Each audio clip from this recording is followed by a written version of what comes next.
Lionel Richie's there, and all night long.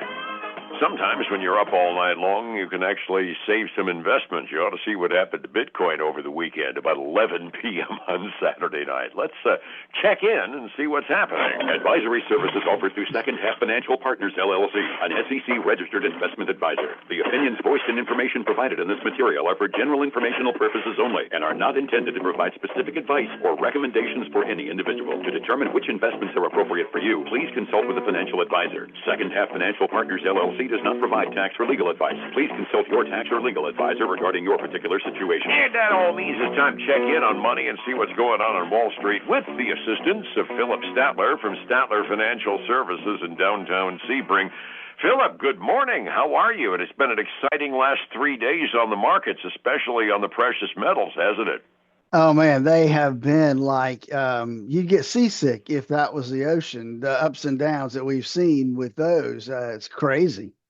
Oh, good Lord. Yeah, it was amazing. I just paid passing attention to it yesterday morning when I was soloing. But, on Friday, silver was, let me go to my numbers. On Friday, silver was well over $120 an ounce, and I was kind of bragging about what a great price I got when I sold some family flatware.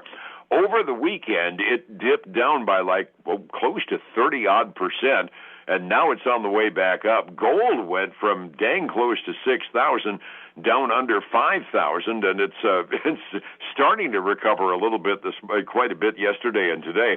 But evidently the precious metals market, and evidently the crypto market too, all kind of panicked for a while over the likelihood of Kevin Warsh becoming the new Federal Reserve Chair. I'm not sure I understand why the panic, because pretty much he added a little bit of predictability into the Fed mix. If he gets confirmed, he's pretty much going to do close to what President Trump wants him to do, and it doesn't sound like something that would scare the pants off the metals market, does it?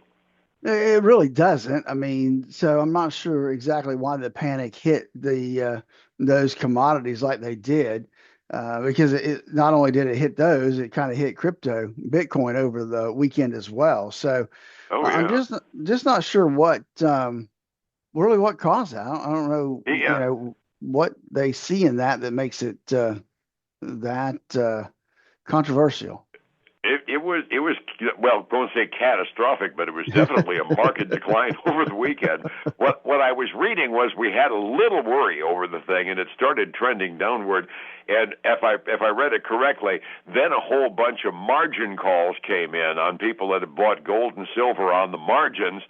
Got a margin call in. They had to liquidate in order to pay off their margins, and that just accelerated the decline. Now today and yesterday, they're evidently putting real money into it and going back into the precious metals market. So odds are by the middle of the week, things might at least start to go back to acting halfway normal.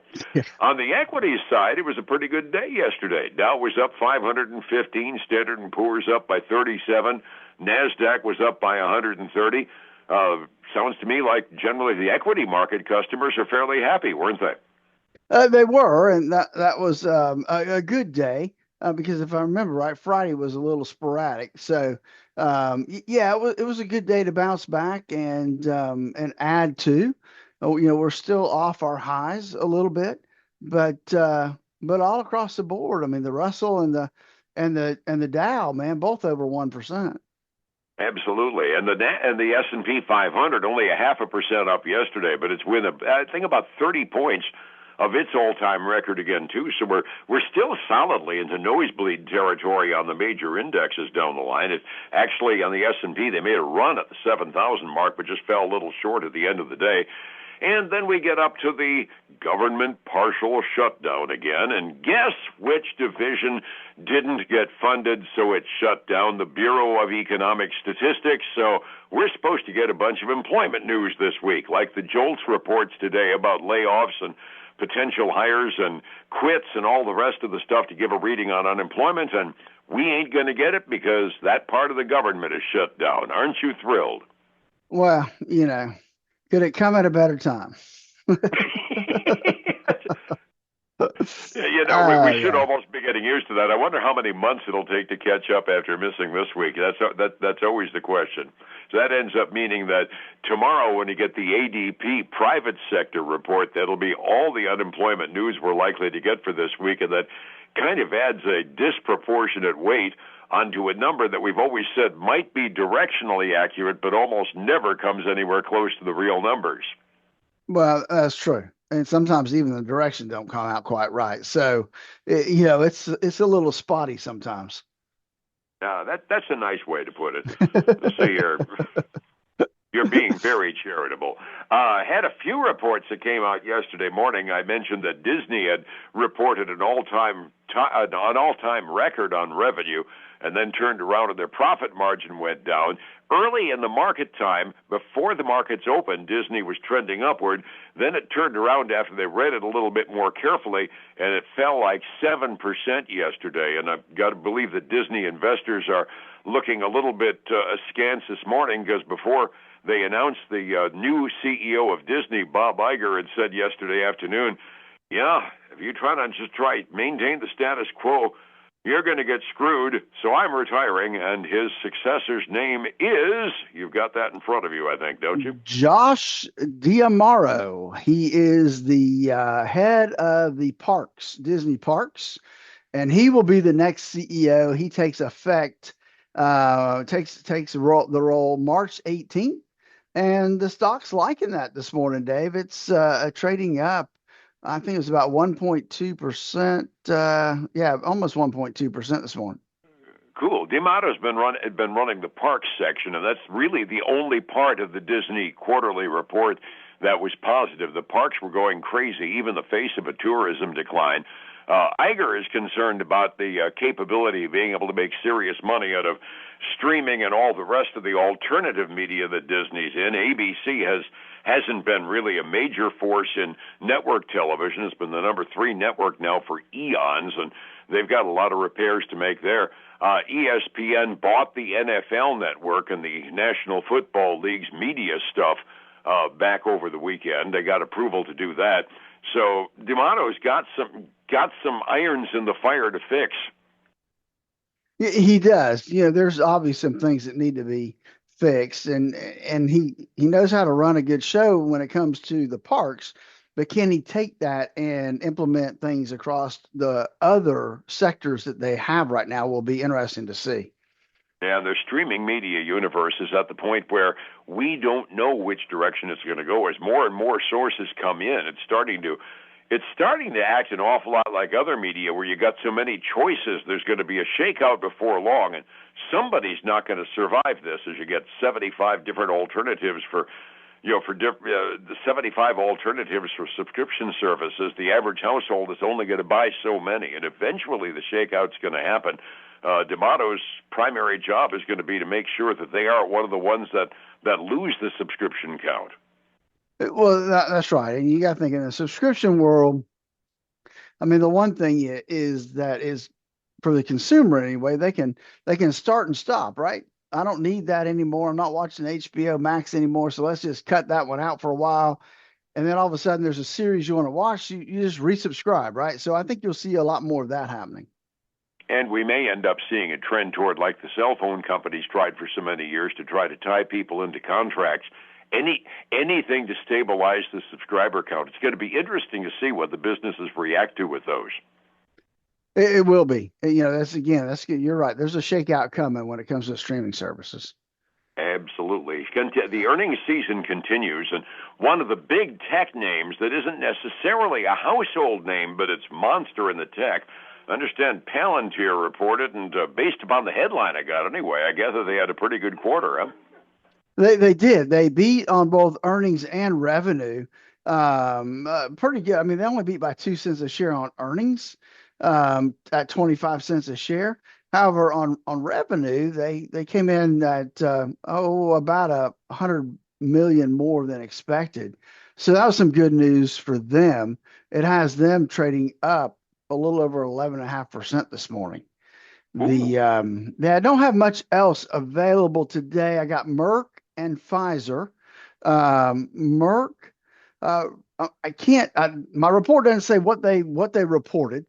but they came in and talked about their earnings and their revenue number. So they expect that 2026 kind of a modest outlook. They're going to lose some of their drug patents that are protected. And so that means that those drugs are going to roll off of their patent and they'll be picked up by other companies as generics. And so when that happens, Merck's going to lose substantial revenue when that starts to take place. And evidently, they got quite a few drugs that are kind of in that process now or getting close to it. So it's got more. I remember the contortions Pfizer went through when the patent ran out on Viagra and all the generics came in. That's a scary thought for a pharmaceutical company. It is. I mean, it's got them down about 1.5% today. Pfizer, they reaffirmed their outlook. They beat on their current, I'll get my words right here, man, quarterly earnings and revenue. But they're still trading down 4.8%. I don't know. There wasn't much else in their report to really give us an indication there. The last one I have for you, Dave, household name, PepsiCo. Yeah. PepsiCo reported they beat on both earnings and revenue. Again, not by much. Earnings up 2 cents a share, better than expected at $2.26. Revenue a little ahead of expectations as well. They've got PepsiCo trading up a little less than 1% right now. Cool. They made another announcement, too. They were cutting prices on Doritos, Cheetos, and other junk food after complaints about affordability. So they even made a politically smart statement as well. Hey, we're going to cut prices on our junk food. Just what you want to see. Never hurts to say something the consumers will say thank you for. Resetting the table was up day yesterday, pretty much across the board on the equities markets. 45 minutes before we open this morning, what are we looking at? I'm going to say it's a mixed bag right now. Well, mostly green, though. The Dow is the only thing that looks like it's red, and it's not red by much, Dave. It's like 5/100s down, $23. The S&P 500 is up by 0.2. The NASDAQ 100 is up by almost 0.5%. And the Russell 2000 is up by a little over 0.2%. So not bad there to start. Silver, a huge jump this morning after taking on the chin yesterday, up almost 15%. And gold, not far behind, it's up 6.6%. So we got those two bouncing back this morning. Crude oil up 0.7 to $62.58, which I think I saw it bounce around 64 earlier this week. Got to settle up that Iranian situation for good or ill, because everybody says that's the reason it's bouncing up, because that's the top end of the trading range for them recently. Overseas markets, it was kind of a day on the Asian Rim market. The mainland Chinese markets had a party, though. One of them was up over 2% at the close at 6 a.m. this morning. European markets are almost solid red, but not by much. Average European index is down by just a couple 0.03% halfway through the trading day. We've got some that are down by a third, couple that are up by 0.2%. Europe doesn't know which way it's going this morning is the bottom line. Getting my retirement together means I need to know which way I'm going toward retirement. You can help me figure that out, Philip. How do I get a hold of you to do that? They can give us a call, 863-382-0037 to schedule their 30-minute, no obligation phone call.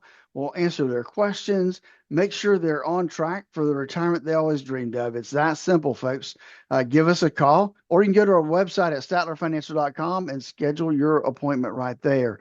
With that said, we've got the Statler Financial Radio Show coming up this weekend. I lost my train of thought, Dave. 6 a.m. and noon on Saturday, 10 a.m. Sunday morning on Highlands News Talk, 7:30 a.m. and 95.3 FM. And newstalk730am.com, where we stream everything we say there. Have a great day, my friend. I'll catch you tomorrow, all right? All right, man. Take care. Be well. It's 105.7 Light FM and Statler Financial Services. Philip Statler.